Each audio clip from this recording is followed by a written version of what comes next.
42 இன்ச்சுக்கு 48 inch rack chopper cutter, அதாவது ரோட்ரு cutter.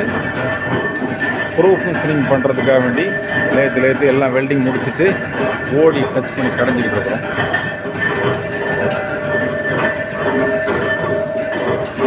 இது வந்து இந்த பாடியில் வரப்போகுது.